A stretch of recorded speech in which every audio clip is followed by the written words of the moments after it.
Hola a todos. En el vídeo de hoy vamos a trabajar el punto 7, el surgimiento del Islam.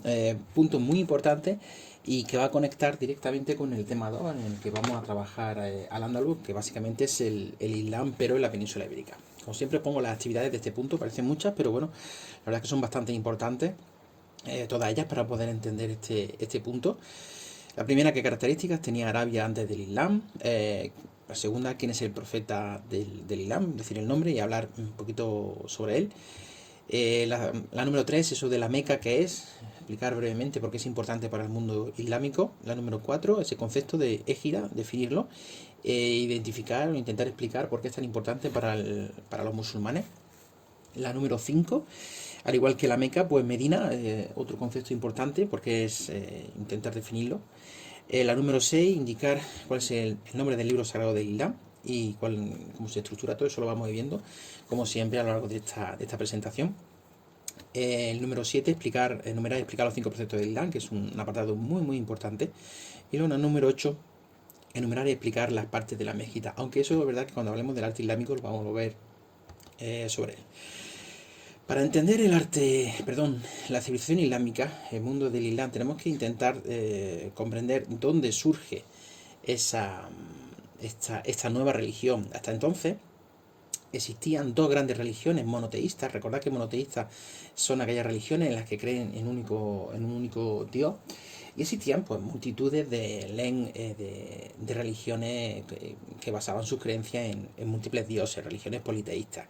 Pues bien, esta tercera religión monoteísta, la última en aparecer, tiene su origen, como podéis ver aquí representado, en una región conocida como Arabia. Arabia, bueno, no lo confundáis con la actual Arabia Saudí. Es verdad que Arabia Saudí, el país actual, es casi lo que era la Arabia tradicional, pero bueno, ahí lo tengo señalado, sería esta tierra que está en territorio asiático, pero que está cerca de África, cerca de Europa, ¿vale?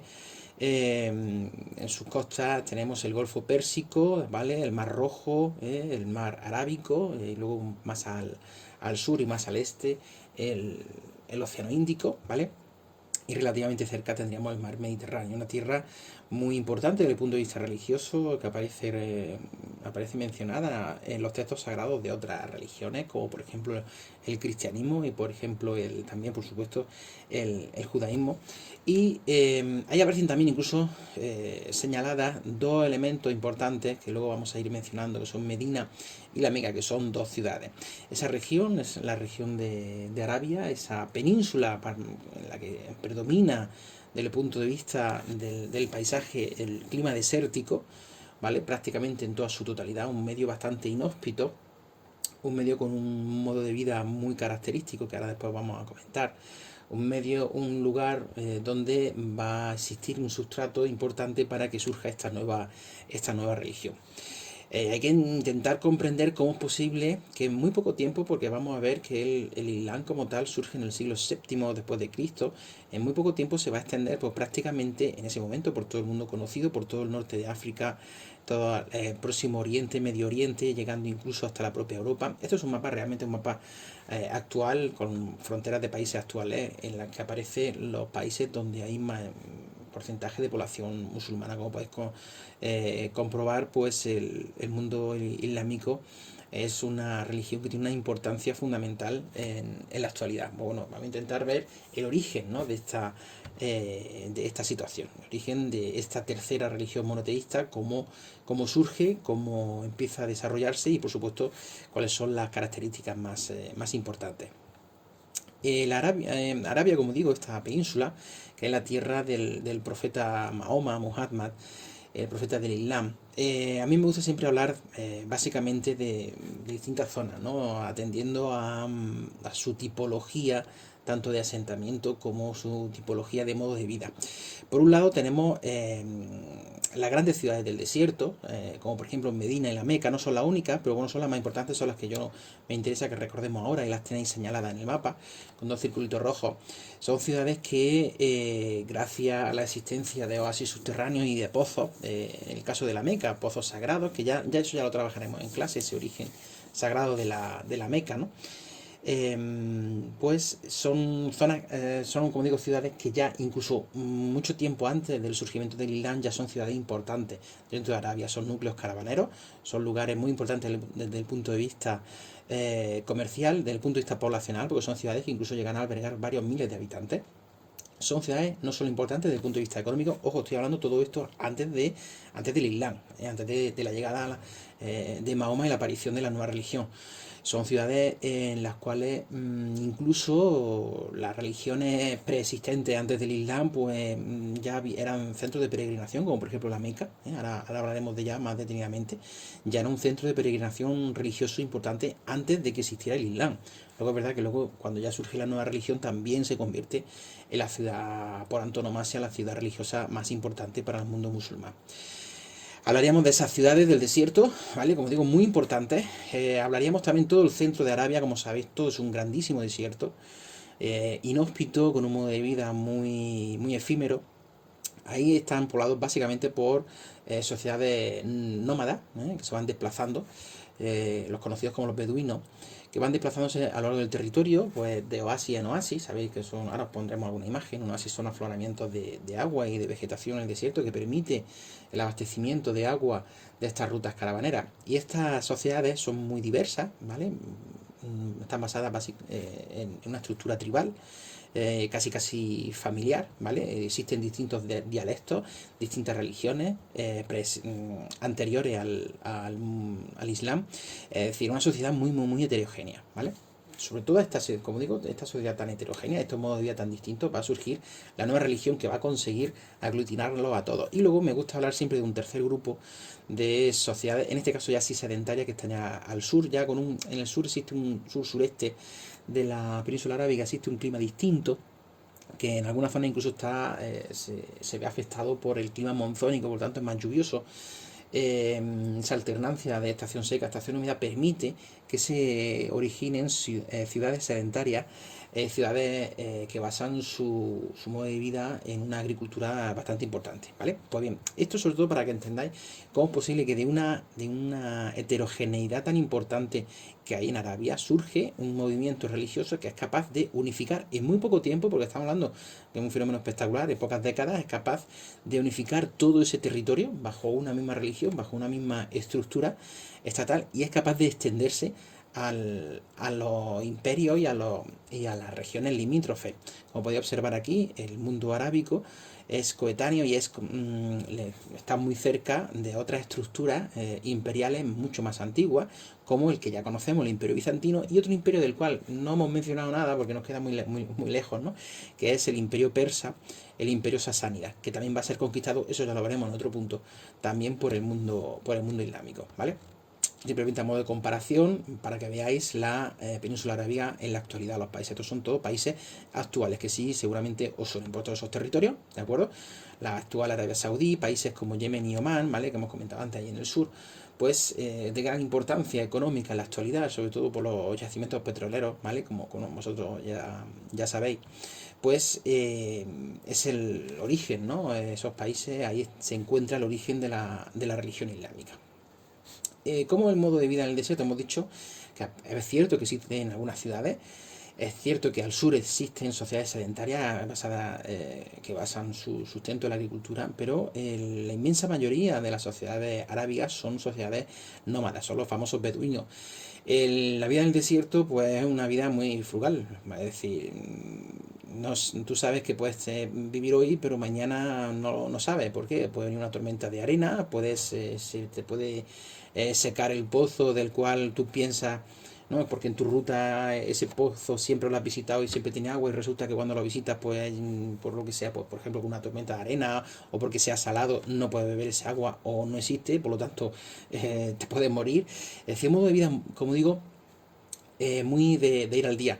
Eso permite también una idea de la comunidad muy fuerte, es decir, la comunidad responde entre ellas, es decir, los miembros de esa tribu, de esa gran familia, se apoyan entre ellos. Porque claro, en ese medio de vida, ese medio ambiente tan inhóspito, como comento, cualquier problema puede significar la muerte más certera, ¿vale? Esa organización, esto como podéis observar, es una foto actual, como se puede ver, ¿no? Pero nos da un poco la idea de cómo serían esos asentamientos beduinos, porque todavía hoy en día siguen existiendo. Unas tiendas que se van montando y cada X semanas, X días, pues se van desplazando a lo largo del territorio de oasis en oasis, ¿no? Buscando zonas donde comprar y vender productos.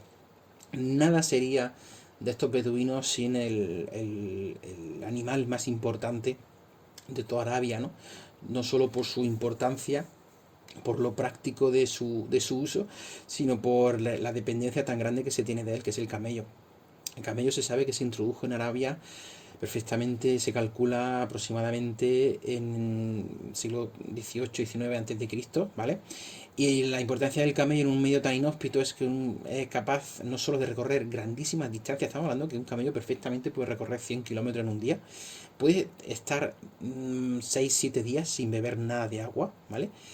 Tiene una grandísima capacidad de carga y luego también es aprovechable tanto su leche, tanto como su piel, como su carne, en caso necesario. Es decir, es un animal fundamental para el mundo beduino, para el mundo arábigo. Incluso se utilizaba como dinero mercancía, es decir, para comprar otros productos, para comprar esclavos, para comprar joyas y tal, se utilizaba el valor en cuanto a número de camellos. Incluso hoy en día todavía esas sociedades beduinas el camello es fundamental. Ese camello que también se ha ido expandiendo a lo largo de todo el norte de África. Todo un auténtico símbolo de este modo de vida. Los oasis que hemos comentado son afloramientos de agua en el desierto que permiten que esas rutas caravaneras tengan abastecimiento, ¿vale? E incluso llegamos a la zona sur, la existencia de algunas ciudades. Es una foto también actual, ¿vale? Pero nos podríamos hacer una idea cómo podrían ser las ciudades, por ejemplo, de yemeníes, del sudoeste de la península arábiga. Como digo, una sociedad muy, muy, muy diversa, en las cuales van a destacar fundamentalmente dos grandes ciudades, la ciudad de Yatrib, que luego posteriormente se va a llamar Medina, ya explicaremos por qué, ¿vale? Una foto también actual, que es también hoy en día un centro de peregrinación religiosa muy importante, porque Mahoma en un momento se va a asentar en esta ciudad, ahora después explicaremos por qué. Y por supuesto la ciudad de la Meca, la ciudad santa más importante para el mundo islámico, una foto también por supuesto actual, la que al menos, como ya veremos ahora después, cuando hablemos de los preceptos del Islam, al menos una vez en la vida, el musulmán tiene que visitarla. Muy importante, ya explicaremos por qué, eso que acá aparece ahí señalado, que es la Kaaba, el cubo, ese cubo negro. Ahora explicaremos qué es lo que es. La Meca, ¿por qué es tan importante la Meca como ciudad dentro de Arabia? Pues básicamente porque es la ciudad natal del profeta de Islam. Es una ciudad muy importante. Se calcula que la época que nació Mahoma, que estamos hablando del 568, 569 aproximadamente después de Cristo, se calcula que podía haber perfectamente 10-12 mil habitantes, más o menos. Es una zona muy importante porque está en una encrucijada de caravanas que van tanto del este al oeste como del norte a sur. Es un sitio que está asentado sobre una zona de abundante agua subterránea, por eso permite, ¿no?, el abastecimiento continuo de agua y que exista esta ciudad. Y como digo, es muy importante para el comercio de toda la península. Y también es importante, muy interesante, porque en ellas existía la Kaaba, que es ese cubo que hemos visto ahí antes. Es decir, antes de que existiera Mahoma, antes de que exista el Islam, la Meca ya era un centro religioso muy importante en toda Arabia. Los árabes, antes de ser musulmanes, ya visitaban la Meca para visitar la famosa piedra negra de la Kaaba, la famosa piedra negra del cubo este que hemos visto. Ahora después hablaremos más detenidamente. En todas estas circunstancias de heterogeneidad social, ciudades como la Meca importantes desde el punto de vista económico y religioso, pues surge Muhammad ibn Abdallah, ¿vale?, que es el profeta del Islam. Aproximadamente es verdad que de este profeta se conocen muchos datos biográficos, más incluso que los otros grandes profetas de otras grandes religiones, como por ejemplo en el cristianismo Jesús, o como por ejemplo para los judíos Abraham, u otros profetas como por ejemplo Moisés, que se conocen datos, ¿vale?, que los podemos leer en la Biblia, tanto en el Antiguo como en el Nuevo Testamento, pero en el caso de Mahoma se tiene, también es verdad que es una figura mucho más reciente, estamos hablando del siglo VII, después de sexto, finales del sexto, principios del séptimo, es una figura mucho más reciente y también, por supuesto, una figura mucho más conocida, se tienen bastantes datos geográficos. Es verdad que la primera gran biografía se hace un siglo más o menos después de la muerte de Muhammad, pero sí tenemos, como digo, bastantes datos biográficos, ¿vale? Es un miembro de una familia, no voy a decir acomodada, pero bueno, tampoco era pobre, de la Meca, ¿vale? Es criado se quedó huérfano y va a ser criado por un tío suyo, ¿vale? Que era un comerciante de esta ciudad. Es cierto que durante su juventud pues, va a tener muchos contactos tanto con cristianos como con judíos, ¿no? Puede ser que ahí él se le vaya creando esa mentalidad, ¿no? Monoteísta, por esa influencia de estas dos religiones. Y bueno, pues dentro de esas inquietudes religiosas que tiene, pues durante muchísimo tiempo va a estar alrededor de la Meca había una zona de cuevas y él pues le gustaba retirarse a esas cuevas, concretamente a una cueva que se conoce como la cueva de Hira, y ahí pues bueno, pues meditaba, ¿no? Y parece ser que cuando él ya tenía una edad un poquito avanzada, estamos hablando ya de 40 años, pues se le apareció el arcángel Gabriel, cuidado, personaje también que aparece en el cristianismo, el arcángel Gabriel, tanto en el cristianismo como en el judaísmo. Lo digo, hago referencia a esto porque para que veáis que tampoco son tan diferentes las tres grandes religiones monoteístas, ¿no? Sino que comparten elementos. Y ese arcángel Gabriel pues le reveló pues la nueva religión, ¿no? Que le dijo que él era un nuevo profeta elegido por Alá. Alá es simplemente Dios en árabe. Y esa revelación es lo que luego se va a poner años más tarde, se va a unificar en el libro sagrado del Islam, que es el Corán. Es cierto que Mahoma no deja, cuidado, él no escribe este libro, sino que ese libro es una recopilación de los dichos que sus familiares, sus coetáneos, pues habían ido apuntando de lo que Mahoma iba diciendo, ¿vale? Esa revelación básicamente la podemos dividir en dos grandes grupos, los que son los pilares o los preceptos del Islam, que son las normas más básicas, y luego un conjunto de normas y prácticas de tipo tanto cultural como del día a día.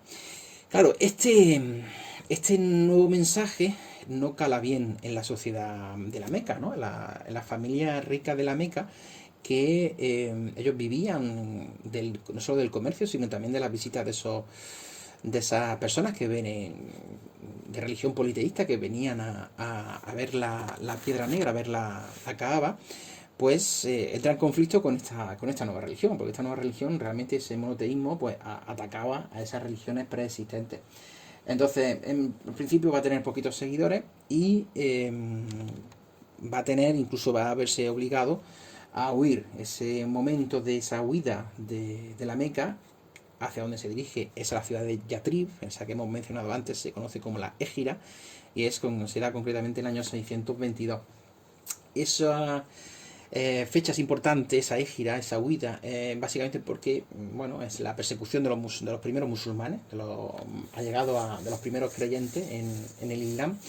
Y también esa fecha se toma como inicio para el calendario islámico, el calendario religioso islámico. Ahí abajo os pongo la fecha 2398, esa sería la fecha en la que hoy en día estaría el calendario religioso musulmán. Básicamente se calcula restándole a la fecha actual, en este caso 2020, 622, ¿vale? Esos calendarios religiosos.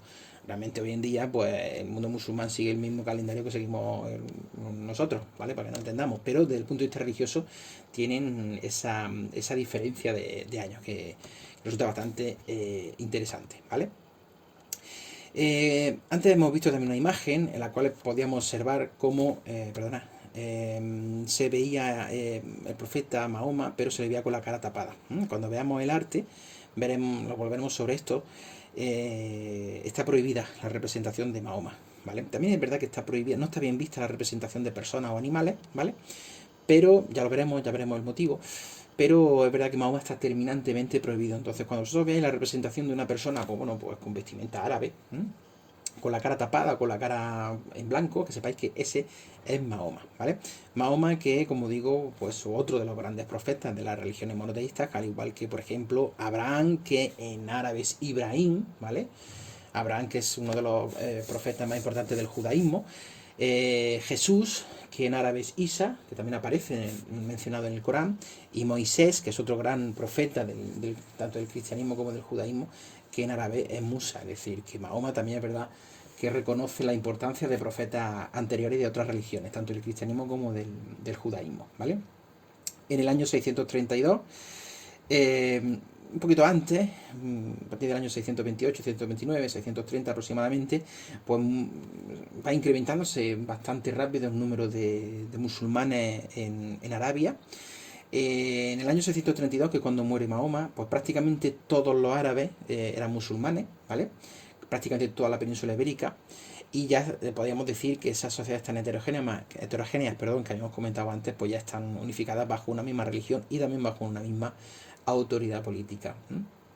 Hasta ese momento, en ese momento, como digo, en el 632, ya podemos decir que árabe sería sinónimo de musulmán, pero en esa época, porque luego veremos que el concepto no es el mismo, es decir, aunque muchas veces lo utilizamos de manera indistinta, árabe o islam, no es exactamente lo mismo, ¿vale? Como ya veremos también más adelante, ¿vale? ¿Cuáles son los 5 preceptos básicos del Islam? El Islam es una religión, como hemos dicho antes, monoteísta y bastante sencilla en sus preceptos más básicos, porque básicamente cumpliendo estas 5 normas, pues uno es considerado musulmán, realmente cumpliendo nada más que la primera, ¿vale? La primera es conocida como la profesión de fe, en la cual simplemente la persona tiene que pronunciar y creérselo la frase de no hay más Dios que Alá y Mahoma su profeta. ¿De acuerdo? Nada más que con eso ya podríamos considerar a esa persona como musulmán. Las 5 oraciones diarias, todo musulmán, si su trabajo se lo permite, si puede, tiene que rezar 5 veces al día, ¿vale? Por la mañana muy tempranito, al alba, luego a media mañana, por la tarde, media tarde y luego por la noche, ¿vale? Los rezos pueden ser o bien comunales en la mezquita, entonces te acercas y rezas, o bien puede ser en tu casa, ¿vale? Normalmente también luego existe un rezo comunitario que es los viernes, mientras que, por ejemplo, los cristianos se unen en la iglesia el domingo para la misa, ¿no? Pues los musulmanes es el viernes, el día que suelen ir a la mezquita, pero bueno, también pueden ir en cualquier momento para rezar en cualquiera de esas cinco veces, ¿vale? También es muy importante la limosna.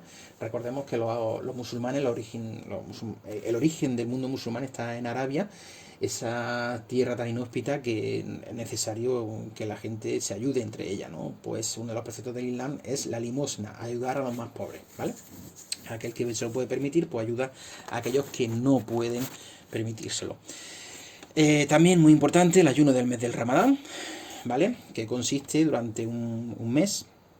Los musulmanes no consumen alimentos, ni bebidas, ni tampoco otro tipo de prácticas tienen también prohibidas desde que sale el sol hasta que se pone.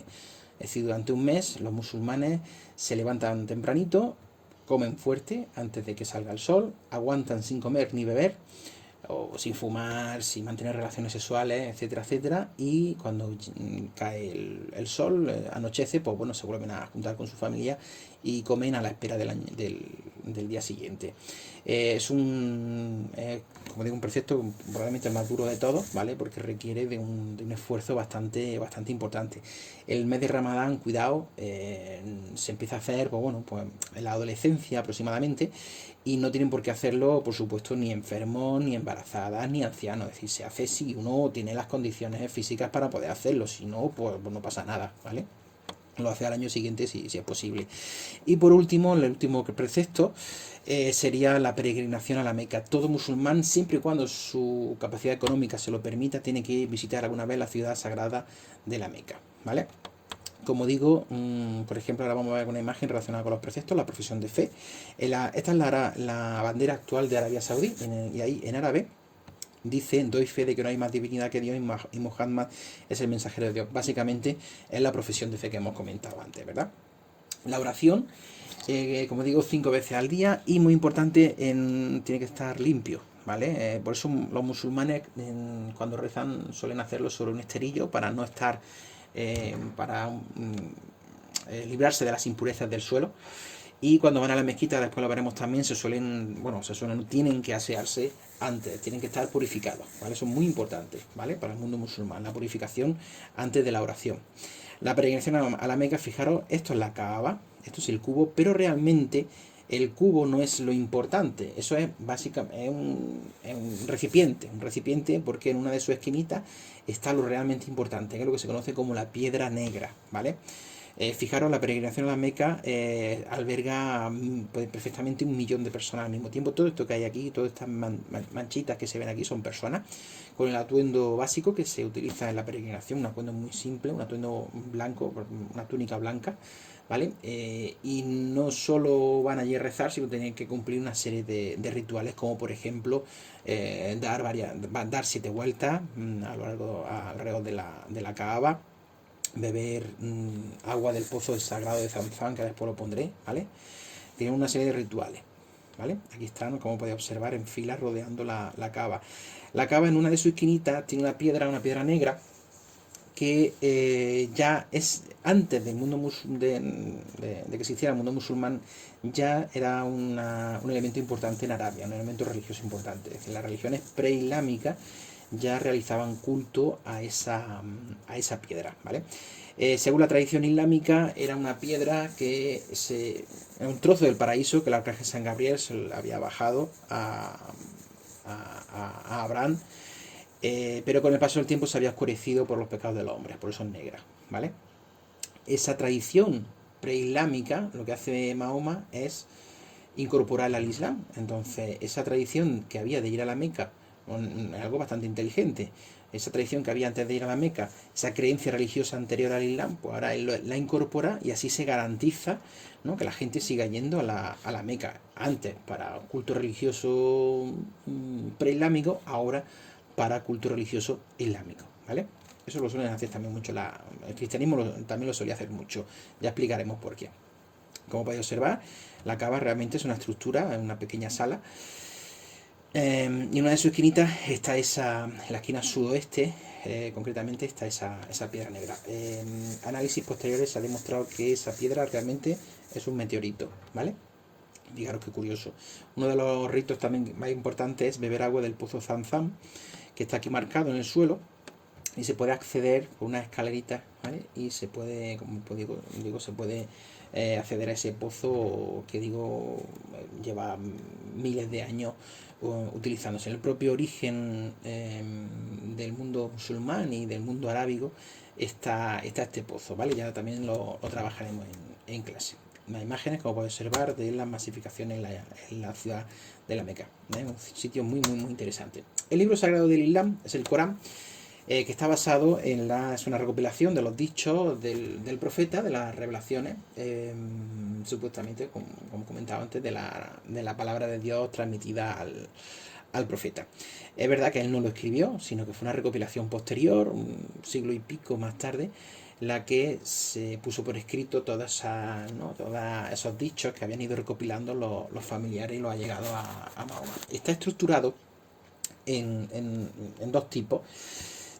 Por un lado están las suras o ázoras, es lo mismo, ¿vale?, que serían los capítulos, tiene un total de 114, y las aleyas, que serían pues versículos, para que incluso lo podéis comparar con la Biblia. Ahí en este libro pues aparecen todas las obligaciones religiosas, aparecen también normas de comportamiento, como por ejemplo la importancia de la autoridad del padre de familia. Está prohibido beber alcohol, eso es importante, ¿no? Los musulmanes no pueden beber alcohol. También está prohibido comer cerdo, ya explicaremos también por qué. Los juegos de azar, etcétera, etcétera. Es decir, ahí aparecen no solo 5 preceptos, sino también bastantes normas relacionadas con la vida cotidiana del musulmán, ¿vale? Esta recopilación, este libro sagrado, es la primera gran obra en lengua árabe por escrito. El Corán sirvió, esto a modo de curiosidad, os he dicho antes que había multitud de lenguas distintas en Arabia, pues todas ellas o casi todas ellas sin escritura. El Corán lo que hizo fue unificar el árabe, el idioma y la escritura árabe en uno solo, ¿vale? Entonces supuso esa unificación del idioma árabe, que luego se va expandiendo también a otros países, ¿de acuerdo? A otras regiones. A modo de curiosidad también, las suras, las azoras están ordenadas no por orden cronológico ni por importancia, están ordenadas desde las más largas, las que están más desarrolladas, a las más cortas.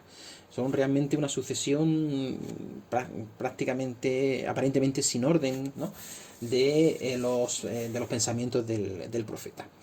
Y para terminar, aunque ya como he dicho antes, cuando veamos el arte vamos a trabajar esto más detenidamente, la mezquita es el templo por antonomasia del mundo islámico. El mundo cristiano tiene la iglesia o la catedral, el mundo judaico, los judíos tienen la sinagoga y los musulmanes tienen la mezquita. Se sabe que cuando finalmente se asienta, cuando Mahoma llega a Yatrib, ¿no? Y que pasa a llamarse Medina, manda a construir un templo y copia un poco la estructura de la sinagoga, ¿vale? Con la planta rectangular. Entonces la mezquita se basa en la sinagoga, en el templo judío, y lo manda a construir para poder rezar, ¿no? Para poder rezarle a Dios. Con el paso del tiempo, pues bueno, se va estabilizando lo que es las partes que toda mezquita tiene que tener, ¿vale? Hombre, no es lo mismo, también hay que decirlo, no es lo mismo una mezquita de barrio pequeñita, ¿no? Que una mezquita espectacular como por ejemplo, la mezquita de Meca, la mezquita de Yatri, o por ejemplo también mucho más cercano a nosotros la mezquita de Córdoba, que ya también hablaremos cuando veamos el arte, ¿no? ¿Cuáles son esas partes de la mezquita? Pues el orden da igual, ¿vale? Porque todas son importantes. Tenemos, por ejemplo, el minarete, o alminar, es lo mismo, es una torre desde la cual se llama a la oración. Cada vez que se tiene que rezar, pues una persona se sube aquí y llama a la oración, recita algunos versos del Corán y avisa a las personas para que se pongan a rezar, o si quieren puedan acudir a la mezquita a rezar, ¿vale?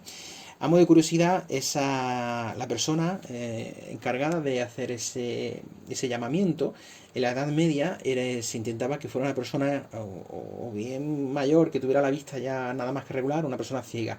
Claro, hay que pensar que la ciudad de la época era muy bajita, entonces desde esta torre podía ver lo que ocurría en los espacios interiores de las viviendas, de los patios, ¿no? Entonces se buscaba a alguien que no pudiera, ¿no?, violar esa intimidad de las personas. Otro elemento importante, por supuesto, es el patio, que es la zona de recepción de los creyentes, que daría paso a la sala de oración o haram. Ese patio siempre tiene que tener una fuente, que es muy importante, como he dicho antes. Todo musulmán antes de rezar tiene que estar limpio, ¿vale? Cuando van a rezar tienen que lavarse las partes visibles, lavarse las manos. Es decir, si estás trabajando y tal, tienes que quitarte la suciedad de las manos, del cuello, de la cara, ¿no? Tú tienes que estar limpio, ¿no? E incluso antes de acceder al haram tienes que descalzarte, ¿no? Tienes que quitarte las zapatillas, tienes que quitarte los zapatos, lo que lleves, porque no puede entrar ninguna impureza del suelo a la sala de oración. La sala de oración es la parte donde se realiza esas postraciones, esas oraciones, en las cuales las personas se van organizando en fila. Normalmente siempre se separaban zona para hombres y zona para mujeres, ¿vale? Y esa está orientada siempre hacia un muro, que es otra parte importante de todas las mezquitas, que es el conocido como la Qibla o al-Qibla, que es el muro que está orientado hacia la Meca. Todo musulmán cuando reza tiene que hacerlo mirando hacia la Meca, ¿vale? Cuando una persona llega a un sitio, se muda a una ciudad, un musulmán llega, pues siempre va a buscar, ¿no?, hacia dónde estaría la Meca desde esa ciudad, ¿no? En el caso, por ejemplo, de España, la Meca está hacia el este. Entonces los musulmanes, simplemente sabiendo por dónde sale el sol, ¿vale? Pues entonces ya saben, como el sol sale por este, ya saben hacia dónde tienen que rezar. Pues las mezquitas musulmanas tienen un muro que está orientado hacia la Meca, y hacia ese muro es donde los musulmanes en esa sala de oración realizan sus rezos, ¿vale? En esa alquibla siempre va a haber una pequeña hornacina que se conoce como el mihrab, una pequeña capillita, más o menos grande, depende obviamente de la mezquita, que es como digo, una pequeña capillita en la cual existe una copia del Corán abierto y hacia donde los musulmanes rezan, ¿vale? También suele haber un púlpito, es el minbar, que es donde el imán, que es, pues no es como un sacerdote, pero bueno, es el que dirige la oración y también se dirige a los fieles. La mezquita hay que tener que no solo es como la iglesia realmente, no es solo un sitio donde se va a rezar, es un sitio también donde las personas, no solo un sitio donde se va a rezar el día que toca, ¿no? La oración comunitaria, como hemos dicho, en el mundo islámico los viernes. También es un sitio en el que las personas pues van a rezar en cualquier momento. También es en la mezquita donde se comunican los comunicados oficiales, ¿vale? Donde la gente se entera de los mandatos de su gobernante. Es un sitio de reunión, un sitio de comunión, es un sitio donde la comunidad se relaciona. Es decir, no es solo voy, rezo y ya está, ¿no? En ese aspecto es muy parecido a lo que ocurre en la religión cristiana con la iglesia y por supuesto en la religión judía con la sinagoga, ¿vale? Os vuelvo a poner las actividades, ¿vale? El próximo día ya entraremos de lleno en el tema de Al-Ándalus, relacionándolo con este último epígrafe.